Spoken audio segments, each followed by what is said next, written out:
Hello మా నమస్తే.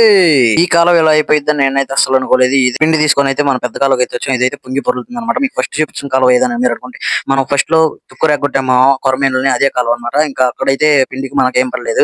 అయితే మనం ఇంకా మన చిన్న కాలువకి అయితే వచ్చాం. అక్కడైతే మనకు ఒక చాప పడింది. మీకు కూడా చూపిస్తా చూడండి. ఇదైతే రెండు కన్నులో రెండు ముళ్ళు అయితే గుచ్చుకున్నాయి అనమాట. నాకు చిన్న కాలువలో నచ్చేది బాగా ఏంటంటే స్ట్రైకింగ్ బాగుంటుంది అసలు. ఎందుకంటే ఎవరు అంత తొందరగా పట్టరు అనమాట చిన్న కాలువలో చేపలు అయితే. ఇంకో మాట ఏంటంటే అసలు ఈ చిన్న కాలువలో ఇదైతే కొరమేను లాగా అయితే అసలు లేదనమాట. దీన్ని ఏమంటారో తప్పకుండా అయితే కామెంట్ అయితే చేయండి. ఇదైతే చూస్తాకి కొరమేను లాగా కాదు, కొద్దిగా గ్రీన్ కలర్ లో ఉంది. ఇంకైతే దీన్ని అయితే తీసేసాం అనమాట. ఇంకా అలా ముందుకెళ్తే మనకైతే ఇక్కడైతే ఒక వాలికి చేప అయితే పడింది ఇదైతే కప్ప మీద పడింది ఒడ్డున, చాలా అంటే చాలా ఒడ్డున అయితే పడింది నాకు తెలిసేది చాలా వరకు దాన్ని కంశ అంటారని నాకు ఐడియా ఉంది కొద్దిగా అయితే.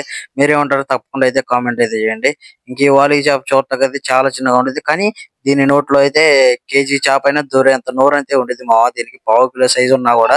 ఇంకో విషయం ఏంటంటే మీకు వాలికి చేప అయితే దానికైతే నరం ఉండేది, అయితే పక్కా తీయండి. ఎందుకంటే మీకు ఒకవేళ తెలియకపోతే మీకు పెద్దవాళ్ళు ఎవరు ఉంటారు కదా వాళ్ళని అయితే అడగండి. ఇప్పుడు మనకి ఎన్ని చేపలు పడినాయి ఏంటంటే మనకైతే 3 చేపలు అయితే పడినాయి ఇంకా వెళ్తూ వెళ్తూ మీరైతే like comment share and subscribe అయితే మర్చిపోండి. ఫాలో అయితే మేము ఇంకో మంచి చేపలు పడితే మళ్ళీ కలుద్దాం చూసే వాళ్ళం అయితే నాకు కొద్దిగా సబ్స్క్రైబ్ అయితే చేసుకున్నాం. నాకు మోటివేట్ గా ఉంటుంది అనమాట. ఇంకా బెటర్ వీడియోస్ చేయాలని థాట్ వస్తుంది.